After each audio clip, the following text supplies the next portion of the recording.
Mister ladies நேயர்களுக்கு வணக்கம். இன்றைக்கு நாம பார்க்கவிருக்கக்கூடிய ஒரு மருத்துவம் இந்த சிறுநீரக செயலிழப்பு.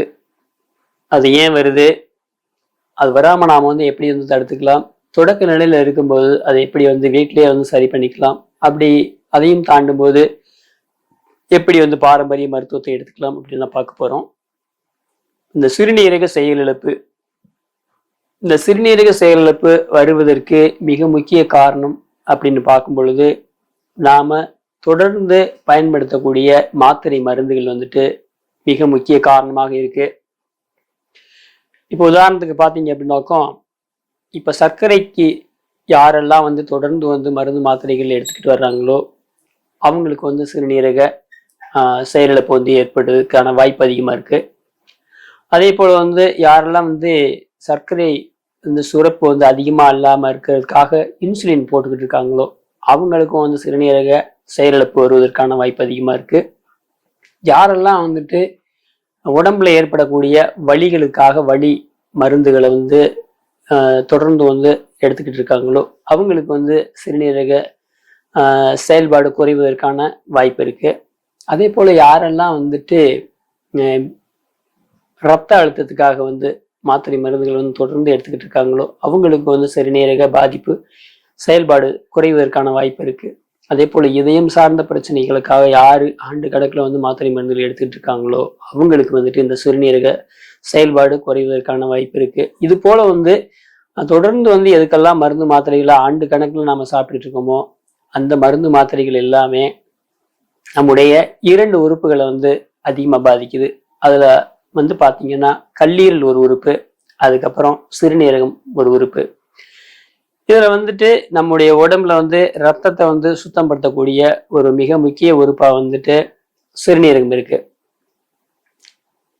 இப்போ நுரையீரல் இதயத்துல இருக்கக்கூடிய ரத்தத்தை சிறுநீரகத்துக்கு கொண்டுட்டு சிறுநீரகத்துல சுத்தம் பண்ணக்கூடிய ரத்தத்தை இதயத்துக்கு கொண்டுட்டு போய் இதயத்திலிருந்து நாடி நரம்பு 72,000க்கு ரத்தம் போகுது.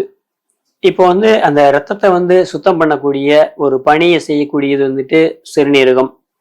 அந்த சிறுநீரகம் சரியா செயல்படலை அப்படின்னு சொன்னாக்கும் ரத்தம் சுத்தமாகக்கூடிய அந்த தன்மை குறைஞ்சிரும், அதனுடைய செயல்திறன் குறைஞ்சிரும். இப்போ அதனாலதான் நிறைய பேத்துக்கு சிறுநீரக செயலிழப்பு அப்படின்ற ஒரு நிலை ஏற்படுது.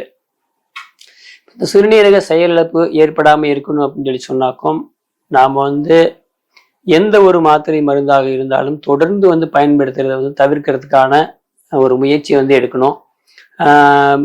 மருந்தே உணவாக சாப்பிடுவதற்கு பதிலாக உணவே மருந்தாக நாம சாப்பிட்டுட்டு வந்தோம் அப்படின்னாக்கும் அது மிகவும் ஒரு சிறந்ததாக இருக்கும்.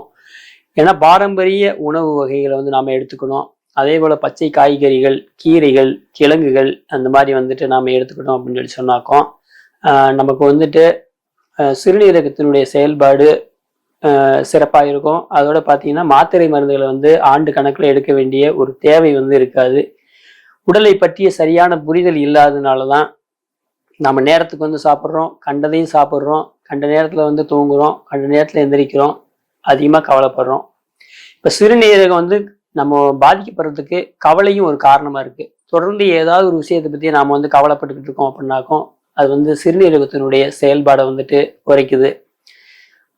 இந்த மாதிரி தொடர்ந்து நாம நம்மளுடைய உடம்பை பாதிப்புக்கு உள்ளாக்கும் போது சிறுநீரகத்தினுடைய செயல்திறன் குறைஞ்சிருது. இந்த செயல்திறன் குறையும் போது ரத்த உற்பத்தி பாதிப்புக்கு உள்ளாகுது. அதன் வாயிலாக ரத்தம் கெட்டு போய் அங்கங்க தேங்கி நிற்குது.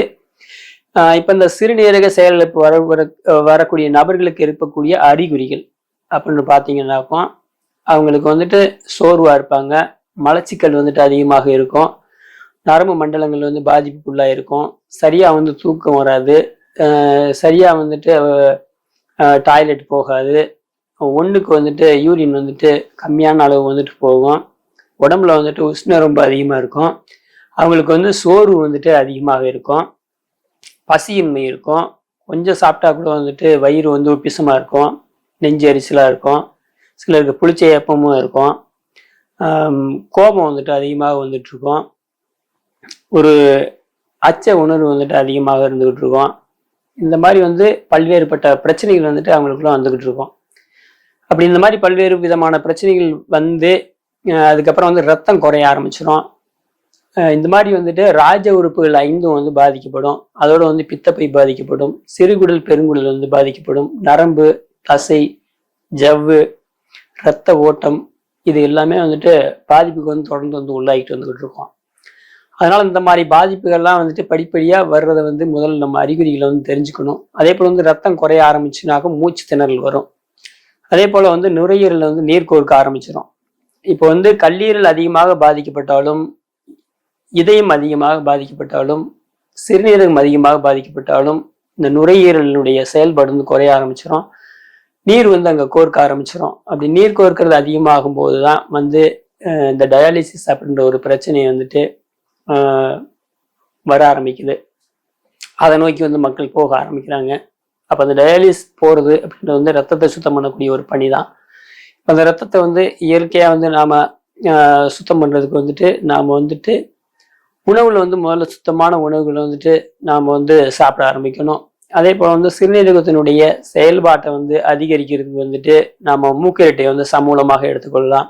அதே போல் வந்து சிறுநெரிஞ்சல் இருக்குது, பெருநெரிஞ்சல் இருக்குது, அதுக்கப்புறம் வந்து சிறுப்பீலை இருக்குது. இந்த மாதிரி மூலிகைகளை வந்து சமூலமாக எடுத்து வந்துட்டு அதை வந்துட்டு அதோடு வந்து மஞ்சள், சீரகம், மிளகு, சோம்பு, சின்ன வெங்காயம் இந்த மாதிரி சேர்த்துட்டு வந்து நாம் அதை வந்துட்டு ஒரு 1 லிட்டர் தண்ணியில் போட்டு அதை வந்துட்டு ஒரு 100 மில்லிலிருந்து 150 மில்லி அளவுக்கு வந்து சுண்ட வச்சு அதை வந்து காலை மாலை 2 வேளை வந்து குடித்து கொண்டு வரும்பொழுது வந்து சிறுநீரகத்தினுடைய செயல்பாட்டை வந்து நாம் வந்து அதிகரிக்க முடியும். அதே போல வந்து அசைவ உணவுகளை வந்து முற்றிலுமாக வந்துட்டு சிறுநீரக பாதிப்பு உள்ளாக ஆரம்பித்த நபர்கள் வந்து அடுத்த ஒரு ஆண்டுகள்ல இருந்து 1.5 ஆண்டுகளுக்கு வந்துட்டு அதை சாப்பிடு வந்து தவிர்க்கணும். அதே போல வந்துட்டு ரத்த உற்பத்தி ஆகக்கூடிய உணவுகளை வந்துட்டு நம்ம வந்து அதிகமாக இருக்கணும். இப்போ உலர் திராட்சை இருக்கு, கருப்பு திராட்சை, அதான் பன்னீர் திராட்சைன்னு சொல்றோம். அதை வந்துட்டு ஒரு 5லேருந்து 10 திராட்சை வரைக்கும் வந்து ஒரு 50 மில்லிலிருந்து 100 மில்லி தண்ணியில போட்டு வச்சுட்டு அதை இரவு உணவுக்கு பின்னாடி வந்து சாப்பிட்டு தூங்கலாம். இரவு ஊற வச்சு காலை உணவுக்கு முன்னாடி வந்துட்டு நாம் அதை வந்து வெறும் வயிற்றுல வந்து சாப்பிட்டு வரலாம். அதே போல் வந்துட்டு கேரட் வந்து சாப்பிட்டுட்டு வரலாம். அதே போல் வந்து பப்பாளி இலைச்சாறு வந்துட்டு ஒரு இலையில் இருக்கக்கூடிய எந்த அளவுக்கு சாறு இருக்கோ அதை வந்து நாம் எடுத்து அதோட சம அளவு வந்துட்டு தேன் கலந்து சாப்பிட்டு வரலாம். இப்போ சர்க்கரை, அந்த சர்க்கரை பிரச்சனை இருக்குது அப்படி இருக்கக்கூடிய நபர்கள் அல்லது இன்சுலின் போட்டு இருக்கவங்க வந்து தேன் கலக்காம சும்மா வெறும் சாறை வந்து சாப்பிட்டு வரலாம். இந்த மாதிரி வந்து தொடர்ந்து வந்து நாம் வந்து பயன்படுத்தி கொண்டு வரும் பொழுது இந்த சிறுநீரக பாதிப்புகளில் வந்து இருந்து நாம் வந்து மீண்டு வர ஆரம்பிக்கலாம்.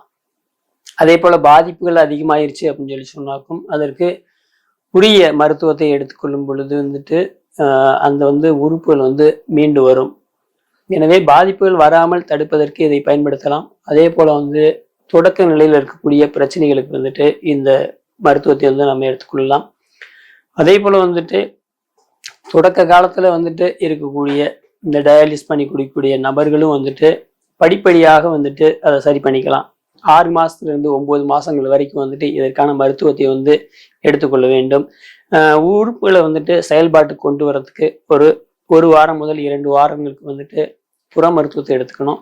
அதுக்கப்புறம் வந்து அக மருத்துவத்தை பொறுத்த வரைக்கும் வந்துட்டு 6 மாதங்கள்லேருந்து 9 மாதங்கள் வரைக்கும் வந்துட்டு தேவைப்படும். அப்படி வந்து படிப்படியாக தான் வந்துட்டு மீட்டு கொண்டு வர முடியும். ஏன் அப்படின்னாக்கா ஒவ்வொரு உறுப்புலையும் வந்துட்டு பாதிப்பை வந்து உண்டாக்கிறோம். அப்போ ராஜ உறுப்புகள் 5னுடைய செயல்பாடு வந்து குறைஞ்சிட்டே வந்துடும். அதே போல் நரம்பு மண்டலங்கள், தசை மண்டலங்கள், ஜவ்வு மண்டலங்கள், எலும்பு மண்டலங்கள், அப்புறம் ரத்த உற்பத்தி, அதுக்கப்புறம் வந்துட்டு ரத்தம் கெட்டு போகிறது, இந்த மாதிரி வந்து பலவிதமான பிரச்சனைகள் வந்துட்டு தொடர்ந்து வந்து இருக்கிறனால வந்துட்டு அந்த பிரச்சனைகள்லேருந்து உடம்பு வந்து படிப்படியாக தான் மீண்டு வரும். ஏதோ வந்துட்டு யூரியா கூடிருச்சு அல்லது கிரியாட்டின் கூடிருச்சு, ரத்தம் குறைஞ்சிருச்சு, இப்படி வந்து ஏதோ வந்து எளிமையாக வந்து ஏதோ ஒரு 4-5 விஷயம் மட்டும் இன்னும் அதில் இருக்குது அப்படின்னு நினச்சிக்க கூடாது. ஒட்டுமொத்த உடம்புமே வந்து பாதிப்புக்கு உள்ளான பிறகுதான் வந்துட்டு இந்த கிரியாட்டினுடைய அளவு வந்து கூட ஆரம்பிச்சிடும். இதுலேயும் வந்து குறிப்பாக வந்து யாருக்கெல்லாம் வந்து உயர் ரத்த அழுத்தம் வந்து தொடர்ந்து இருக்குதோ அவங்களுக்கு வந்து கிரியாட்டினுடைய அளவு வந்துட்டு கூட்டிட்டு போகிறதுக்கான வாய்ப்பு இருக்கும். அதே போல் வந்துட்டு உப்பை வந்துட்டு மிக மிக கம்மியான அளவு, அதிகபட்சமாக 1 கிராம்லேருந்து 2 கிராம் வரைக்கும் வந்துட்டு ஒரு நாளைக்கு வந்து உப்பு சேர்த்துக்கலாம். அதுவும் வந்து பார்த்தீங்கன்னாக்கா உங்களுக்கு வந்து இந்த இந்து உப்பு எடுத்துக்கலாம், அல்லது வந்துட்டு இந்த சாதாரண கல் உப்புன்னு சொல்லுவாங்க. அந்த கல் உப்பை வந்துட்டு நாம் வந்துட்டு வாங்கி அதை வந்து கொஞ்ச நேரம் வந்து வெயிலில் வச்சுருந்து அதுக்கப்புறம் வந்து அதை எடுத்து வந்துட்டு நம்ம வந்து சமையலுக்கு வந்து பயன்படுத்தலாம். இந்த மாதிரி வந்து தொடர்ந்து பயன்படுத்திக்கிட்டு வரணும். அசைவத்தை வந்து முழுமையாக வந்து நிப்பாட்டுறதுக்கு ஒரு முயற்சி எடுக்கணும். இப்போ மசாலாக்கள் அப்படின்னு பார்த்தீங்கன்னாக்கும் நம்ம வந்து மஞ்சள், சீரகம், மிளகு, சோம்பு, இந்த பட்டை, கிராம்பு, ஏலக்காய், அதுக்கப்புறம் பார்த்தீங்கன்னாக்க புதினா, கொத்தமல்லி இலை, இவைகளை தான் நம்ம வந்து அதிகமாக வந்து மசாலாக்களை வந்து பயன்படுத்தணும். அதை தாண்டி வந்து மசாலாக்கள் அதிகம் பயன்படுத்துவது நல்லதாக இருக்காது. இவங்களை பொறுத்த வரைக்கும் பார்த்தீங்கன்னா ஒரு வயசு குழந்தையிலிருந்து 4 வயசு குழந்தைக்கு தான் அவங்க சமம். அந்த அளவுக்கு தான் அவங்களுடைய உடல் வந்து செயல்பாடு இருக்கும். ஏன்னா ஒவ்வொரு உறுப்பினுடைய செயல்பாடும் படிப்படியாக வந்து குறைஞ்சிக்கிட்டு வர ஆரம்பிக்கும். அப்போ வந்துட்டு ஒரு சின்ன குழந்தைக்கு வந்து எப்படி நம்ம சாப்பாடு கொடுப்போமோ அந்த மாதிரி எளிமையான சாப்பாடுகள் வந்துட்டு இப்போ வந்து தானிய வகைகள், அதுக்கப்புறம் வந்து கஞ்சி வகைகள், நாம் வந்துட்டு எளிமையாக வந்து எதெல்லாம் கொடுத்தா செரிமானம் ஆகுமோ அந்த மாதிரி உணவுகளை கொடுக்கும்போது தான் அது வந்து உடம்புக்கு வந்து ஏற்கனவே கெட்டிருக்கக்கூடிய உறுப்புகளை வந்து படிப்படியாக மீண்டு வர்றதுக்கு வந்து ஒரு உதவியாக இருக்கும். அதனால வந்து எளிமையான உணவுகளை சாப்பிடணும். அதே போல் வந்து அதிகமாக வந்து எண்ணெயில் வறுத்த பொரித்த உணவுகளை வந்து தவிர்க்கணும். மிக கம்மியான அளவு தான் வந்துட்டு எண்ணெய் பயன்படுத்தணும். அதே போல் காரம் வந்துட்டு ஒரு 70% மேலேயே குறைக்கணும். ஒரு 10%லேருந்து 20% வரைக்கும் தான் காரம் எடுத்துக்கணும். அதே போல் புளி எடுத்துக்கிறத குறைச்சிட்டு புளிக்கு பதிலாக எலுமிச்சம்பழ சாறு வந்துட்டு சேர்த்து வந்து மிதமாக வந்து பயன்படுத்தணும். தக்காளி வந்துட்டு அதிகபட்சமாக ஒரு தக்காளி வரைக்கும் சேர்த்துக்கலாம். அதே போல் தக்காளியும் வந்து நம்ம வந்து குறைச்சிடணும். டீ காஃபி குடிக்கிறத வந்துட்டு நிறுத்தணும். இந்த மாதிரி வந்துட்டு பல விதமாக நாம் வந்து நம்ம உணவு கட்டுப்பாடை கொண்டுட்டு வந்தால் தான் உடல் வந்து மீண்டு வரும். எனவே இப்போதைக்கு வந்து இந்த சிறுநீரக செயலிழப்பு அப்படிங்கிறது வந்துட்டு ரொம்ப அதிகமாகிட்டே இருக்குது. அதுக்கு நாம் வந்து உணவு முறையில் மாற்றம் கொண்டு வரல அப்படின்னாக்கும் நம்முடைய உடலை வந்து மீட்டெடுக்கிறது வந்து மிகவும் கஷ்டமாக இருக்கும். அதே போல் பாரம்பரியமான எண்ணெய் வகைகளை பயன்படுத்துறதை வந்து நம்ம முயற்சி பண்ணணும். அதே போல் வீட்டில் சமைச்சு சாப்பிடக்கூடிய பழக்கத்தை வந்து அதிகப்படுத்தணும். வெளியில் வாங்கி சாப்பிட்றதோ அல்லது வந்து வெளியில் போய் அதிகமாக வந்து எதையும் பயன்படுத்துவது வந்து தவிர்க்கிறதுக்கு முயற்சி எடுக்கிறது தான் வந்துட்டு நமக்கு நோய் வராமல் வந்து நம்ம காத்துக்கிறதுக்கான ஒரு முறையாக இருக்கும். ஏன்னா முந்தைய காலங்களில் வராத பல பிரச்சனைகள் வந்து இப்போ வந்துக்கிட்டு இருக்குன்னாக்கும் அதுக்கு உணவு முறை தான் முதல் காரணம் அப்படிங்கிறத வந்து நம்ம தெளிவாக வந்து புரிஞ்சுக்கிட்டு அதுக்கு ஏற்ற மாதிரி வந்து முந்தைய காலங்களில் வந்து 20 ஆண்டுகள் 30 ஆண்டுகளுக்கு முன்னாடி எப்படிப்பட்ட சாப்பாடுகளை சாப்பிட்டுட்டு இருந்தோம் அப்படிங்கிறத தெரியாட்டினா கேட்டு வந்து தெரிஞ்சு அதன்படி வந்துட்டு சாப்பிட்றதுக்கான முயற்சியை வந்து எடுக்கணும். அப்படி செஞ்சுட்டு வரும்போது தான் நம்முடைய உடம்பு வந்து மீண்டு வரும். அதனால வந்துட்டு இப்போ செயல்பாடு வந்து குறையுது. இப்போ கல்லீரலுடைய செயல்பாடுலாம் அதிகம் செயல்பாடு குறைஞ்சிருச்சு அப்படின்னாக்க வயிறு வீங்க ஆரம்பிச்சிடும். அதே போல் வந்துட்டு யூரின் வந்து சரியாக போகாது. இப்போ சிறுநீரகத்தினுடைய செயல்பாடு குறைவு அதிகமாகிடுச்சுன்னா யூரின் போகாது. அப்போ கை கால் வந்து வீங்க ஆரம்பிச்சிடும், வயிறு வீங்க ஆரம்பிச்சிடும். சிலருக்கு வந்து தொடை வரைக்குமே வீங்க ஆரம்பிச்சிடும். முழங்காலுக்கு கீழே வரைக்கும் வீங்கிக்கிட்டு இருக்கிறது ஓரளவுக்கு பரவாயில்லை அப்படின்னு சொல்லலாம். முழங்காலுக்கு மேலே வந்துட்டு உறுப்புகள் வீங்க ஆரம்பிக்குது அல்லது கை வந்துட்டு வீங்க ஆரம்பிக்குது அப்படின்னு சொன்னாக்கும் அவங்கெல்லாம் உச்சபட்சத்தை நோக்கி போய்கிட்டு இருக்காங்க அப்படின்னு அர்த்தம். அப்போ வந்து ஒரு பிரச்சனை, ஒரு நோய் வந்து குறைந்த அளவில் இருக்கும்போதே அதை வந்து நாம் வந்து சரியாக கணிச்சு உரிய மருத்துவத்தை எடுத்துக்கொள்ளும் பொழுது அபாயகரத்தை நோக்கி நாம் போகிறதுக்கான சூழ்நிலை உண்டாகாமல் இருக்கும். அதனால வந்துட்டு இதை வந்து பயன்படுத்தணும். அதே போல் வந்து கல்லீரல் பலப்படுறதுக்காக வந்துட்டு நாம் வந்துட்டு கீழநிலையும் கரிசலாங்கல்லையும் பயன்படுத்தணும். தொடர்ந்து வந்து ஒவ்வொரு உறுப்புக்கும் ஒரு மூலிகை நம்ம வந்து இருக்கு. அது படிப்படியாக வந்து நம்ம பயன்படுத்திக்கிட்டு வரணும். பயன்படுத்திக்கிட்டு வரும்போது ரொம்ப சிறப்பாக இருக்கும். இப்போ வந்து டீ காஃபி குடிக்கக்கூடிய பழக்கம் இருக்கக்கூடியவங்க வந்துட்டு அதுக்கு பதிலாக வந்து சுக்குமல்லி காஃபி குடிக்கிறது வந்து ரொம்ப நல்லதாக இருக்கும். அது வந்து ஃப்ரீ மோஷன் போகிறதுக்கு வந்துட்டு ஒரு சிறந்த மருந்தாகவும் அது அமையுது. அதனால சுக்கு டீ வந்து குடிக்கிறது வந்து முயற்சி பண்ணுங்க. படிப்படியாக உடம்பை வந்து நம்ம மீட்டு கொண்டு வர முடியும். மேலும் இது போன்றது ஒரு நல்ல பதிவோடு உங்களை சந்திக்கிறோம். நன்றி, வணக்கம்.